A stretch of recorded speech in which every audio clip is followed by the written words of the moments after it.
बिस्मिल्लाहिर्रहमानिर्रहीम। अस्सलामु अलैकुम वरहमतुल्लाहि वबरकातुहू। तो चले आए हम लोग जो है आज शील्डिंग इफेक्ट के बारे में पढ़ते हैं। पिछले भी जो है लेक्चर के अंदर थोड़ा सा हमने इसका मुताला किया था, आज उसका मजीद जो है और डिटेल से पढ़ते हैं। अच्छा देखिए भी शील्डिंग इफेक्ट जो है आपके पास होता है effect of electrons between the nucleus and outer most valence shell electrons of an atom.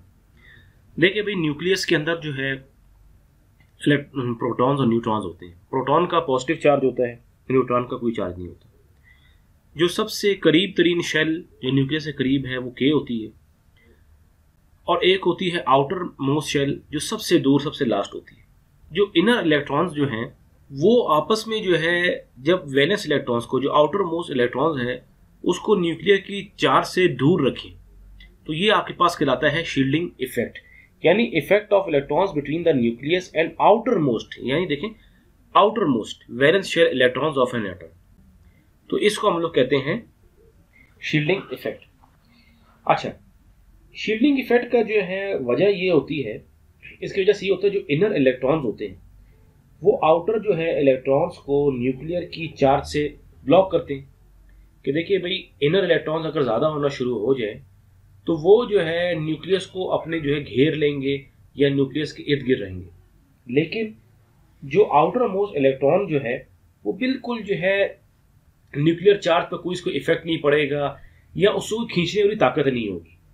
तो फिर क्या होगा, बॉन्डिंग के लिए या केमिकल बॉन्ड बनाने के लिए या कोई और अदर मॉलिक्यूल बनाने के लिए वैलेंस इलेक्ट्रॉन्स का जो है वहां से शेल से आखिरी शेल से रिमूव करना आसान हो जाता है। क्यों? क्योंकि उसके ऊपर चार्ज तो कोई है नहीं, कोई अट्रैक्शन तो है नहीं, क्योंकि अट्रैक्शन जो है सब का सब उसको ब्लॉक किया हुआ है इनर इलेक्ट्रॉन्स ने। तो क्या है फिर जो है वो इलेक्ट्रॉन आसानी से मूव हो जाता है। अब देखिए इसकी जो है द शील्डिंग इफेक्ट जो है ये इंक्रीज होता है down the group in the periodic table, यानी जो ग्रुप है जैसे ग्रुप 1 2 3 अप टू ग्रुप जो है 18 है, ये ऊपर से यानी top to bottom along the group ये जो है इंक्रीज होता है। लेकिन अक्रॉस द पीरियड्स यानी पीरियोडिक टेबल के फ्रॉम लेफ्ट टू राइट ये जो है अनचेंज रहता है, इस पर कोई इफेक्ट नहीं होता। अच्छा इसको जो है मजीद जो है क्लैरिफाई करने की कोशिश करते हैं। ये देखें किससे, फिगर से। ये फिगर आपके सामने है, ये देखें। अब इसमें ये है कि जो आपके पास लिथियम है ये जो है आपके पास ग्रुप 1 का एलिमेंट है, ये जो है आपके पास ग्रुप 1 का एलिमेंट है। जो बेरिलियम है ये ग्रुप 2 का एलिमेंट है आपके पास। जो आपके पास बोरॉन है ये है ग्रुप 3 का एलिमेंट। ये जो है आपके पास ग्रुप 3A का है, यानी 3 का है एलिमेंट। और इसी तरह जो ग्रुप 4 का है वो कार्बन है आपके पास 4 ये। और इसी तरह जो आपके पास ग्रुप 5 का है वो है आपके पास, या नियॉन जो है ये आपके पास है जी ग्रुप 8 का, 8th A। अच्छा ये देखिए अब ये क्या है, ये जितने भी ग्रुप्स हैं ग्रुप 1 2 3 ये हम जो है हमने एलिमेंट्स लिए हैं from left to right of periodic table, मतलब from left to right of periodic table. अभी देखिए लिथियम के जो इनर इलेक्ट्रॉन्स हैं वो होते हैं जी 2 इलेक्ट्रॉन्स, ये और ये। बेरिलियम के भी इनर इलेक्ट्रॉन्स 2 हैं, बोरॉन के भी 2 हैं इनर इलेक्ट्रॉन्स, कार्बन के भी 2 हैं।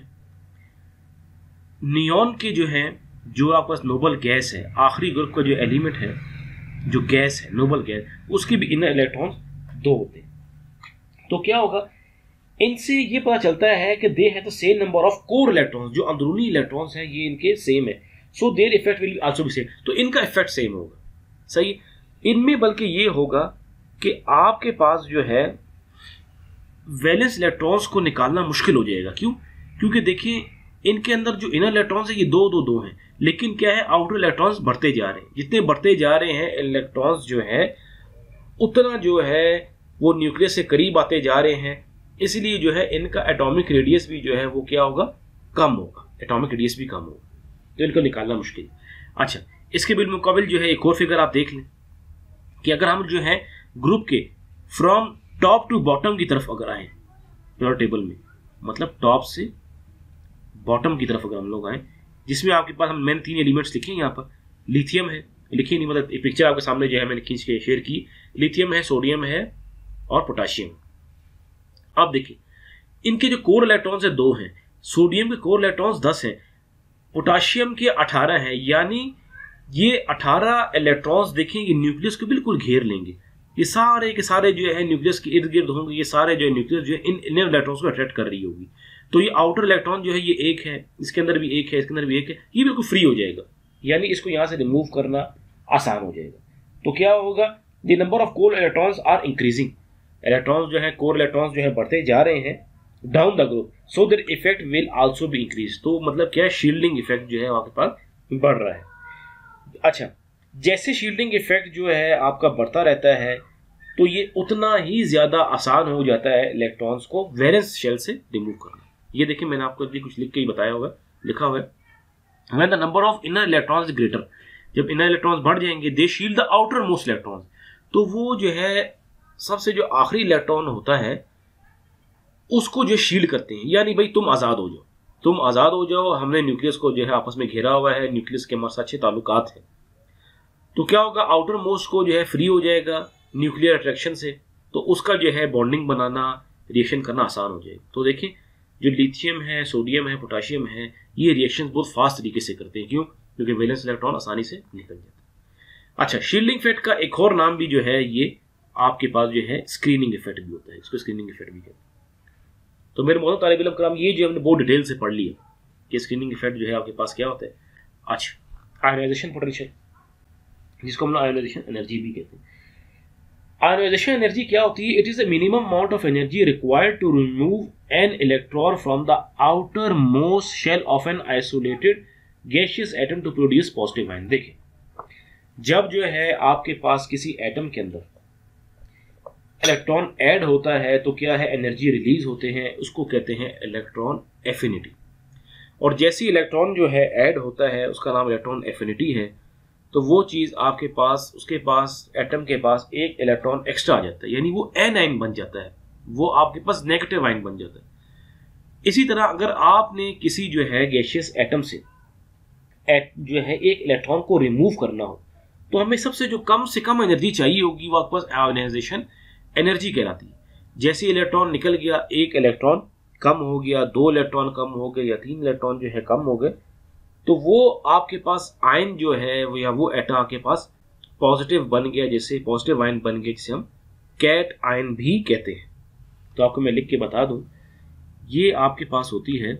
अच्छा, अब इसका ट्रेंड क्या है, रुझान क्या है, इसका पीरियोडिक टेबल के अंदर जो है क्या रोल है, उसके बारे में पढ़ते हैं। मतलब ये ग्रुप्स के अंदर, इन ग्रुप्स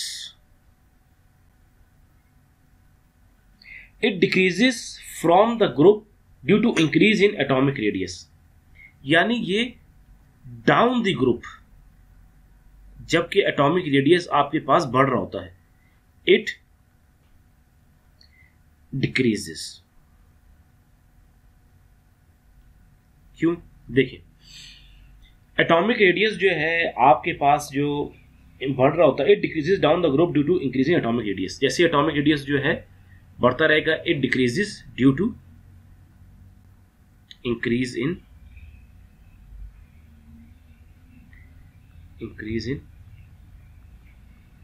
एटॉमिक रेडियस। देखिए एटॉमिक रेडियस इसलिए बढ़ रहा है कि भाई इलेक्ट्रॉन ज्यादा होते जा रहे हैं, ज़ाहिर बात जब इलेक्ट्रॉन ज्यादा होंगे शेल्स भी ज्यादा होंगे। अभी सारे के सारे इलेक्ट्रॉन्स तो एक शेल के अंदर नहीं आ सकते, तो जितने ज्यादा इलेक्ट्रॉन्स होंगे उतने शेल्स बनेंगे, उतने जितने ज्यादा शेल्स बनेंगे उतना उसका रेडियस भी ज्यादा होगा और जो आयोनाइजेशन एनर्जी है वो कम से कम हो जाएगी। अच्छा, it increases from left to right due to decrease in atomic radius. बिल्कुल इसका बरक्स है। इन ग्रुप इन पीरियड्स के अंदर क्या होता है, मतलब फ्रॉम लेफ्ट टू राइट,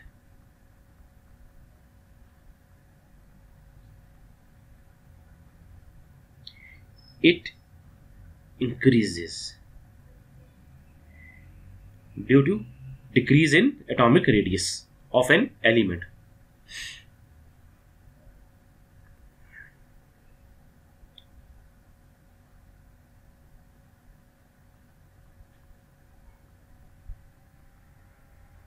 ये देखिए, ये आपके पास हो गया। अच्छा चलें जी, ये जो है उम्मीद करता हूँ आपको समझ आ गया होगा। अब हम चलते हैं अपने आखिरी पॉइंट की तरफ, जिसका नाम है, देखिए आयोनाइजेशन एनर्जी का एक और नाम आयोनाइजेशन पोटेंशियल भी है, मैंने आपके सामने लिख के बता दी। हम लोग जो है अभी अपना आखिरी जो है टॉपिक पढ़ते हैं पीरियोडिसिटी और पीरियोडिक टेबल्स के अंदर, उसका नाम है इलेक्ट्रोनेगेटिविटी। अच्छा देखिए, जब जो है इलेक्ट्रॉन ऐड करना हो वैलेंस शेल के अंदर, वो कहलाता है इलेक्ट्रॉन एफिनिटी। जब जो है इलेक्ट्रॉन रिमूव करना हो आउटर शेल से, वो कहलाती है आयोनाइजेशन एनर्जी। जो आपके पास इलेक्ट्रोनेगेटिविटी है, it is the ability of an atom to attract shared electron bond pair in a compound is called electronegativity. Electronegativity ये होता है कि एटम जो इलेक्ट्रॉन के जो बॉन्ड पेयर है, जो इलेक्ट्रॉन्स है, उसे कितने अच्छे तरीके से जो है अपनी तरफ खींच सकता है बॉन्ड बनाने के लिए, पेयरिंग के लिए या रिएक्शन करने के लिए, वो आपके पास कहलाती है जी इलेक्ट्रोनेगेटिविटी। ये देखिए जी, ये है the ability of an atom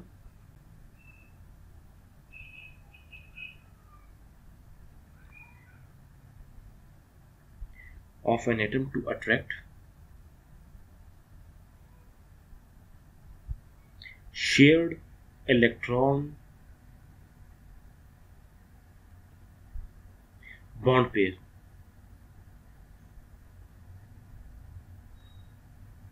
in A compound. देखें भाई, मिक्सचर के अंदर तो कोई रिएक्शन होता नहीं है, कंपाउंड जो केमिकली कम रिएक्शन इसमें होता है, कंपाउंड बनते हैं केमिकली रिएक्शन के जरिए से या केमिकल चेंजेस की वजह से। इस कॉल्ड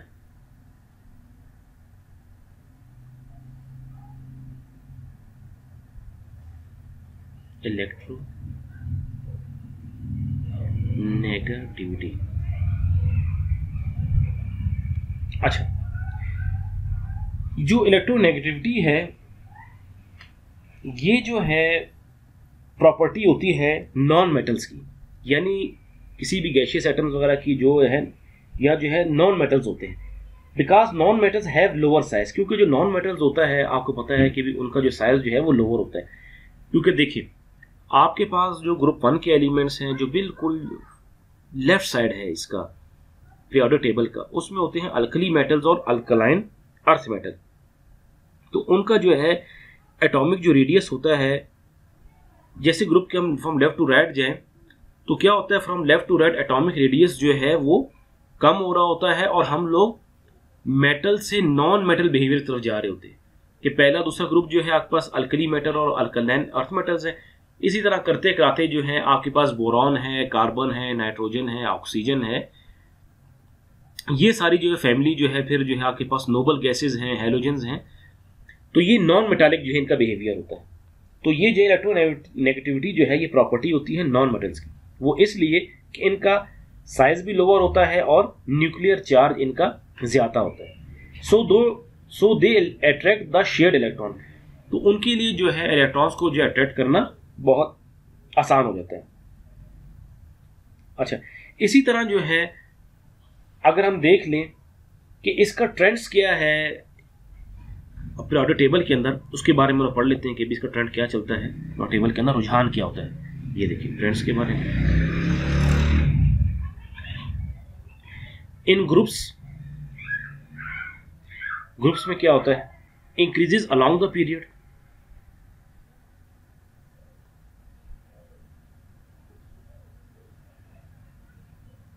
पीरियड, अच्छा, और डिक्रीजेस डाउन द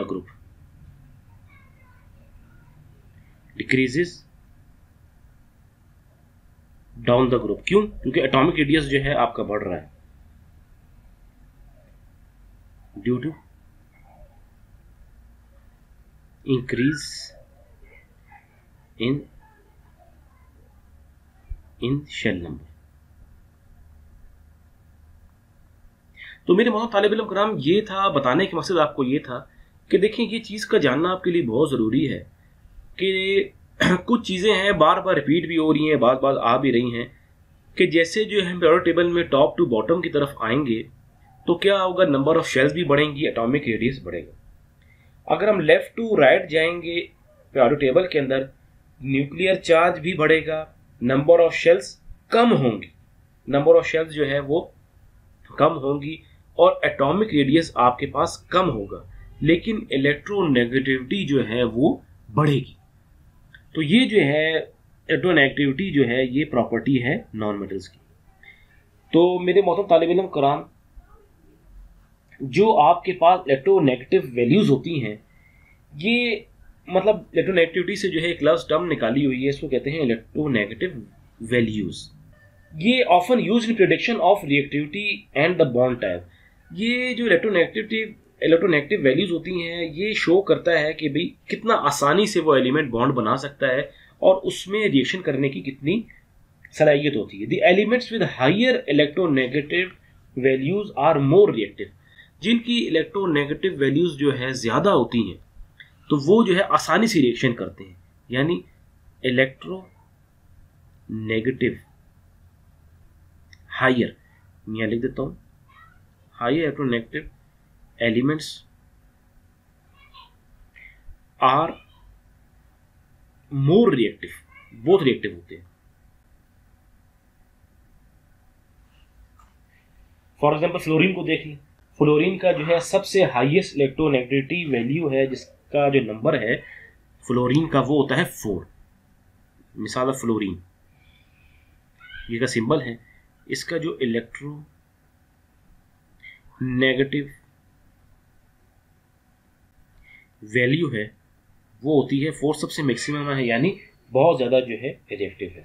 अच्छा, तो मेरे मोहतरम तालिब इल्म कराम, ये था आज का जो है लेक्चर, और इसी के साथ जो है हमारा चैप्टर नंबर 3 का जो है ख़त्म होता है।